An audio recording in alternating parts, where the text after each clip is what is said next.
Salut tout le monde, c'est Star et aujourd'hui on se retrouve pour la dernière vidéo de 2022. Quelle année ça aura été pour la chaîne, l'année la plus productive pour la chaîne Star Game World. Je suis tellement content et heureux de tourner cette dernière vidéo puisqu'aujourd'hui nous allons parler statistiques, nous allons parler un petit peu de ce qui a marché sur la chaîne, de ce qui a peut-être un petit peu moins marché, des let's play qui vous a le plus plu, des statistiques en général, les abonnés, ce genre de choses. Donc si vous êtes intéressé, alors merci déjà de passer sur cette vidéo, bonne année à vous tous et je vous remercie de rester sur cette vidéo puisque ça va être très intéressant, on va revenir un petit peu sur tout ça pendant l'année. Donc voilà, donc ce sera pas une vidéo gameplay, je pense que vous vous en doutez bien. Avant toute chose, comme vous pouvez le voir, vous pouvez voir que la qualité visuelle est différente. Chose qui sera uniquement pour cette vidéo, hein. Pour les let's play je continue de tourner avec mon petit téléphone, mais pour ma cam j'ai acheté pour Noël une super caméra 4K mise au point, ce genre de choses, fond vert. Donc là j'ai fait en sorte par exemple que mon fond soit flou, mais c'est fait exprès et c'est pour ça aussi que la qualité visuelle est superbe par rapport à d'habitude, par rapport à mon téléphone, puisque pour cette vidéo je voulais vraiment vous montrer un petit peu ce que donne ma caméra. Donc si vous êtes intéressé de venir pendant les lives, vous aurez cette caméra, cette qualité de caméra. Donc nous allons pouvoir commencer un petit peu. J'ai fait un petit document LibreOffice pour voir un petit peu, pour répertorier un petit peu tout ça, puisque je ne serai incapable de me souvenir de absolument tout ce qu'on a fait cette année. Donc premièrement, les fangames, les let's play, j'adore faire les let's play, j'adore découvrir de nouveaux fangames de FNAF puisque c'est l'univers de la chaîne, c'est ma passion, c'est votre passion, c'est pour ça qu'on est tous ici. Donc j'ai répertorié tous les let's play que nous avons fait pendant cette année et notamment les fangames que nous avons fait. Au total, nous en avons fait 27, je crois, si j'en ai rajouté un. Ouais, j'en avais rajouté un, donc c'est 27. Donc on va pouvoir un petit peu les lister. Nous avions commencé l'année et nous avons terminé l'année 2021 et nous avions commencé celle de 2022 avec le let's play sur The Joy of Creation Story Mode. Let's play que j'étais incapable de faire avant ça puisque c'est un jeu Unreal Engine et donc il faut un bon PC et avec l'arrivée de mon PC l'année dernière à Noël, je peux me permettre désormais de faire tourner n'importe quel jeu pour qu'on s'amuse tous sur des jeux à la pointe de la technologie. Donc nous avions fait The Joy of Creation Story Mode, ensuite on était passé sur Jolly Bees, un jeu qui m'avait rappelé beaucoup de souvenirs. Ensuite on était allé faire New Nights at Freddy's, après ça on avait fait FNAF Fazbear Nights 1 et 2, le 1 qu'on avait fait vers février-mars je crois, je ne me souviens plus trop, et le 2 qu'on a fait plus récemment, il y a quelques mois.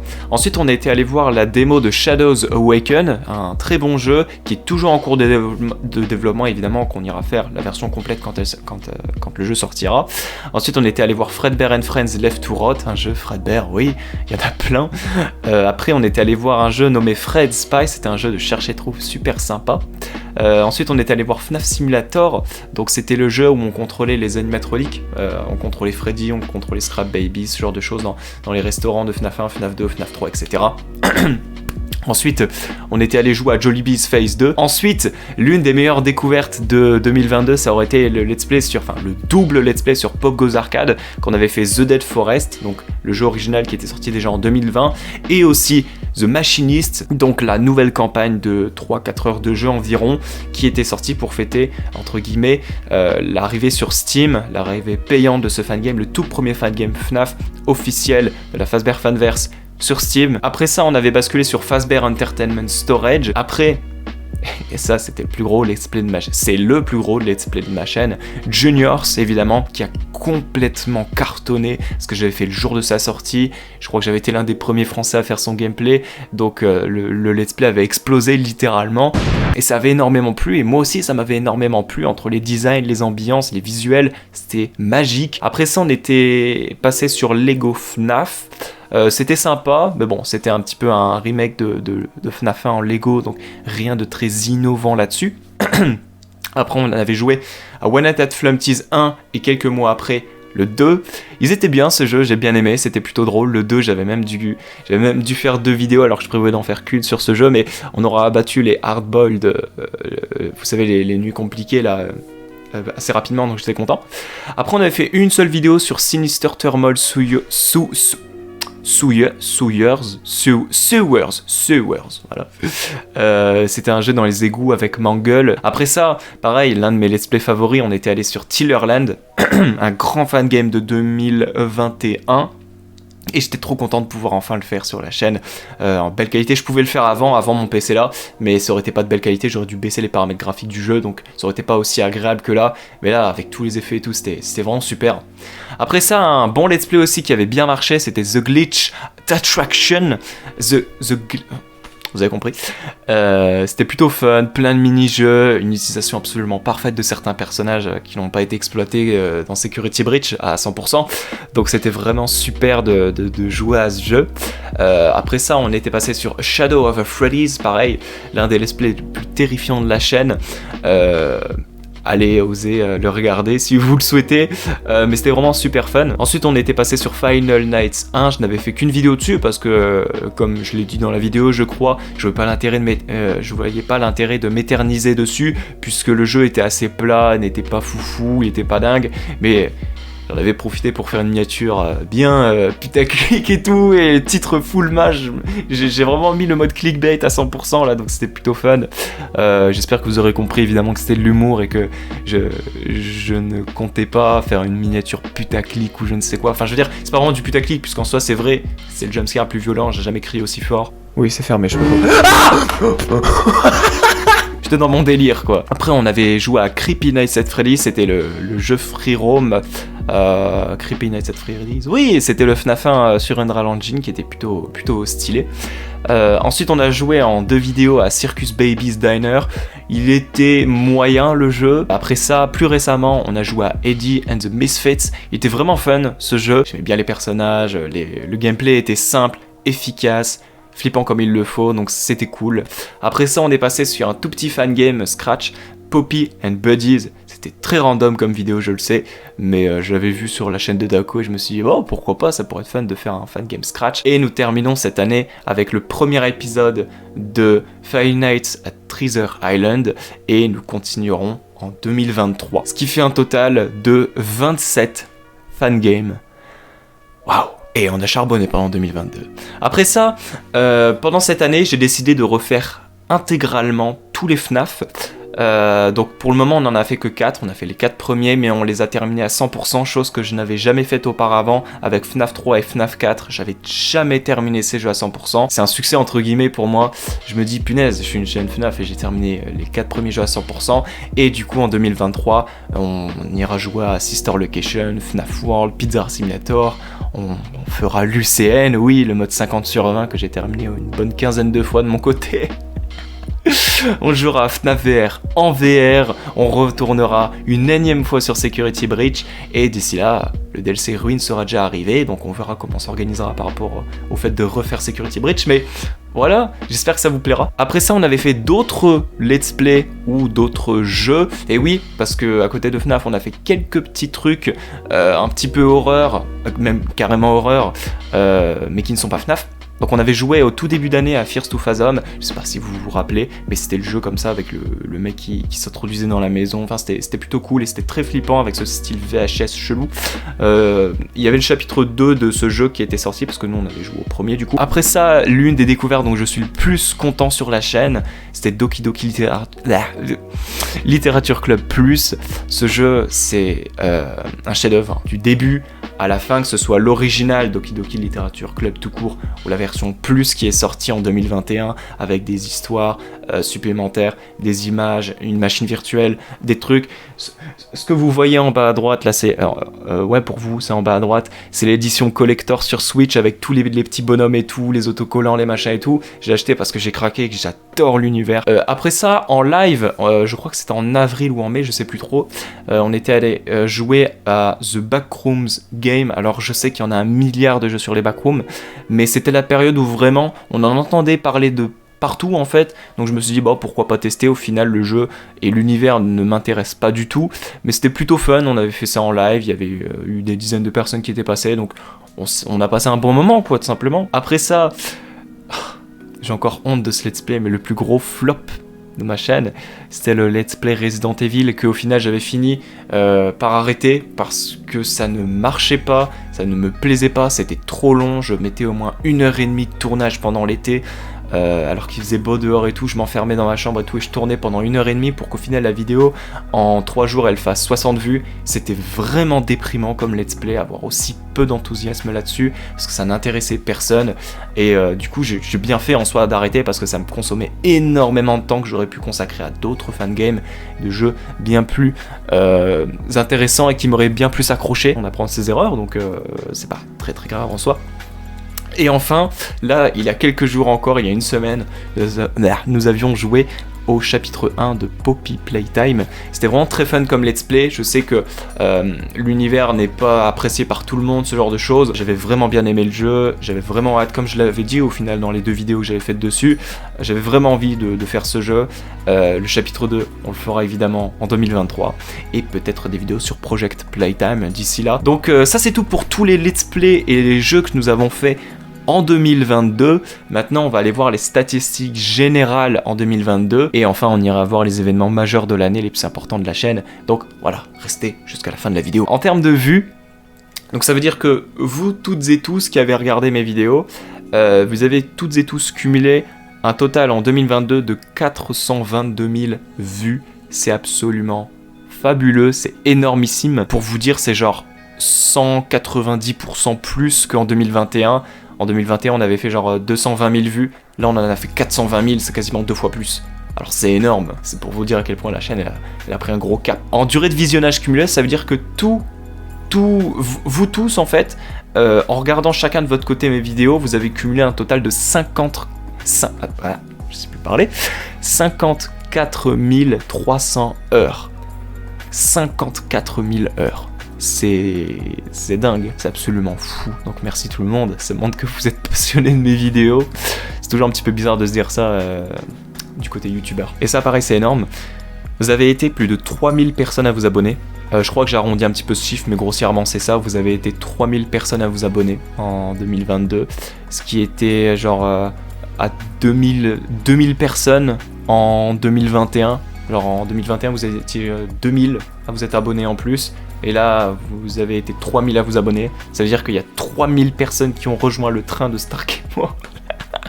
Donc c'est fou, merci. La vidéo la plus regardée de la chaîne, je pense que tout à l'heure en parlant du Let's Play Juniors, vous vous en doutiez un petit peu, mais c'est bien ça, c'est l'épisode 1 de Juniors qui est le plus regardé de la chaîne, et même pas de 2022, hein, de la chaîne tout court, avec 16 900 vues. Peut-être qu'en 2023, on battra ce record, peut-être avec Ruin, je ne sais pas, ou même avec FNAF+, je pense aussi que ce let's play va énormément buzzer. Ma vidéo avant cet épisode, avant ce let's play de Juniors, ma vidéo la plus regardée, c'était le trailer sous-titré français de Security Breach, celui, vous savez, de 2021, là, avec Vanny, et on voit pour la première fois le Pizzaplex. Elle faisait, je crois, cette vidéo genre 15 000 vues en 2 ans, et là, ce let's play de Juniors, en quelques semaines, a atteint 16 900 vues. Et enfin, et ça, je pense que ça concernera quelques petites personnes qui regardent là en ce moment, la durée de visionnage des non-abonnés est de 49,5%. Grossièrement, ça veut dire que 50% de mon public n'est pas abonné à ma chaîne. Donc, vous savez quoi faire. On va revoir l'année grossièrement avec les événements majeurs de l'année, donc c'est-à-dire la sortie de l'entrepôt de stars, les lives et les gros caps qui ont été atteints. Donc en date mémorable de la chaîne, le 4 juin, on a fait ça en live, c'était superbe, il y avait énormément de gens sur le live, j'étais super fier que vous voyez enfin ma création au bout de 5 mois et demi, 6 mois de création. Le 4 juin, l'entrepôt de stars, le remake est sorti, et oui, mon petit bébé comme ça, au bout de 5 mois et demi, il est enfin né. L'entrepôt de stars, le remake a cumulé plus de 600 vues. C'est pas mauvais, je suis content, puis je me concentre surtout sur les gameplays, donc le gameplay de l'entrepôt de stars, le remake, avait fait en live plus de 1000 vues je crois, donc j'étais vraiment content, et on jouera aussi en 2023 à l'entrepôt de stars, le remake sous forme de let's play classique pour fêter les 1 an du jeu en juin, donc le 4 juin, donc j'espère que vous serez au rendez-vous pour revivre le jeu 1 an plus tard. Ensuite le 26 juillet on avait fait un live été avec plus de 500 vues. Voilà, c'est le nombre de vues qu'avait cumulé le live, c'est pas énorme, je suis d'accord, mais de mémoire sur le live, il y avait eu beaucoup de spectateurs, donc j'étais content. Et nous avions fait 7 heures de live. c'est vraiment pas mauvais franchement, 7 heures dans lesquelles on a joué à des jeux, on a discuté et tout, donc c'était vraiment super cool. Après ça, le 4 septembre, donc suite aux 2 gros let's play, Fazbear Entertainment Storage et Juniors, j'avais atteint les 4000 abonnés, ma montée en abonnés elle avait été vraiment très rapide avec ce let's play de Juniors, on va le voir juste après, mais c'était vraiment dingue. Après ça, le 31 octobre, le jour d'Halloween, on a fait un live spécial avec 2700 vues, c'est bien plus que le live d'été, sûrement parce que c'est spécial Halloween, et comme je suis une chaîne un petit peu horreur, un petit peu, oui, carrément horreur même, ça avait beaucoup plu, mais en tout cas il y avait eu 2700 vues, il y avait eu beaucoup de monde en live, je m'en rappelle, et on avait fait 8 heures de live contrairement au live d'été, donc c'était trop bien, il y avait une ambiance de fou et c'est passé à une vitesse folle. Et enfin, plus récemment, le 6 novembre, nous avions atteint les 5000 abonnés, ça veut dire que en à peine septembre, octobre, novembre, bon, 2 mois en fait, on avait atteint 1000 abonnés, donc ça, c'est dingue. C'est dingue. Donc voilà, c'est à peu près tout pour les statistiques, pour les événements majeurs de l'année. Je vais terminer cette vidéo en vous remerciant pour cette année. Je suis actuellement 21 minutes de record, je pense que ce sera bien pour aujourd'hui. Mais ceci étant la dernière vidéo de l'année, je voulais avant tout vous souhaiter une bonne année en avance et vous remercier pour cette année, puisque il faut vous dire à chaque fois que être youtubeur c'est plus une passion. C'est pas un métier pour moi. Ouais, je suis rémunéré quasiment pas beaucoup, mais je fais pas ça pour l'argent, je l'ai toujours dit, je fais ça pour la passion de diffuser du contenu qui plaît, du contenu que j'aime, et nous rassembler toutes et tous autour d'un sujet qui nous passionne, FNAF. Parce que c'est une passion depuis pas mal d'années déjà, et je voudrais remercier tellement de monde qui m'ont soutenu pendant cette année, que ce soit des personnes de mon entourage scolaire qui me soutiennent pour mes vidéos. Je pense qu'il y en a qui se reconnaissent. Remercier les amis, remercier Théo pour l'entrepôt de Star le remake qui aura prêté sa voix à Victor, remercier Adbup qui m'aura entièrement assisté pendant la création de l'entrepôt de Star le remake et qui m'assiste en ce moment pour FNAF Under the Neons, qui donne des retours et tout sur les dernières mises à jour du jeu. Remercier les modérateurs Discord qui font ça gratuitement, qui font ça parce qu'ils aiment la chaîne, je suppose qu'ils sont là pour ça, mais qui font ça gratuitement, qui font ça bien et proprement. Remercier la communauté Discord aussi, qui fait vivre le serveur Discord, qui discute, il n'y a jamais d'embrouille, c'est tranquille.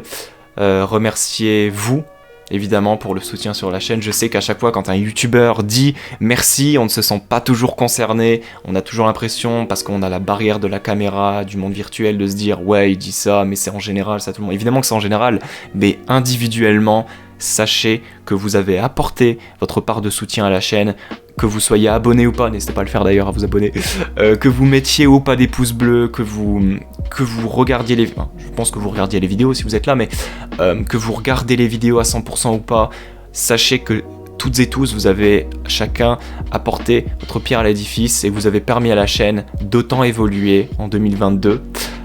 Vous avez permis à une personne passionnée de créer du contenu, de diffuser son visage, sa voix, ses gameplays, des confidences, ce genre de choses à un monde aussi vaste qu'Internet. C'est super important.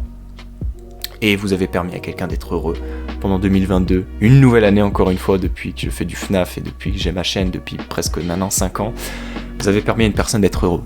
Et j'espère que je rends des gens heureux en retour, en créant du contenu, en permettant de s'évader quelques minutes, quelques heures, si c'est en live, du quotidien qui peut parfois être dur, je le sais.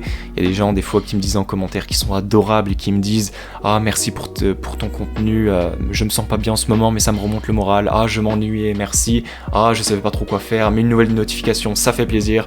Merci à tous ces commentaires, continuez comme ça, votre soutien c'est juste tellement cool. À chaque fois je vais voir mes commentaires, il y a toujours des gens qui me remercient et je trouve, et ça j'en suis tellement fier, mais c'est une chose que je trouve tellement si peu désormais sur des chaînes YouTube. Je me balade sur des chaînes YouTube, FNAF, ce genre de choses, ou juste d'autres chaînes YouTube en général. Quand je me balade dans les commentaires, ce n'est pas la même section que la mienne, la même section commentaires que la mienne. Et ça, c'est pas moi qui est égoïste ou je ne sais quoi. Je parle pour vous, je ne parle pas pour moi. C'est vous qui lâchez ces commentaires, pas moi. Et à chaque fois, je vais dans les sections commentaires, comme je disais, et je ne vois pas ce même amour qui est porté pour le contenu et pour le vidéaste. Je ne vois jamais des commentaires qui disent tout le temps « Salut, bonne journée, merci à toi pour cette vidéo, continue comme ça », ce genre de choses. Je ne vois pas souvent ce genre de commentaires. Et sur ma chaîne, 95% des commentaires, c'est ça. Alors merci tout le monde. Merci. Et je sais qu'il y en a qui me diront merci à toi surtout pour tes vidéos, je sais, mais c'est réciproque. Voilà, c'est réciproque. Et donc, pour finir cette vidéo, merci tout le monde, bonne année, qu'on se retrouve en 2023, on continue Five Nights at Treasure Island, j'ai plein de surprises pour vous, que ce soit pour Under the Onions, ou pour des choses que je n'ai peut-être pas encore dites depuis plusieurs mois, qui sait, mais en tout cas, merci tout le monde, bonne année, passez un bon réveillon, passez une bonne soirée si vous fêtez ça avec votre famille, vos amis ou tout seul, et ben passez un bon moment dans tous les cas, c'est super important, et que 2023 soit une année encore plus productive pour la chaîne, et en général, une meilleure année pour nous tous. Allez, c'était Star, merci encore une fois d'avoir regardé cette vidéo, et à plus tout le monde et rendez-vous en 2023.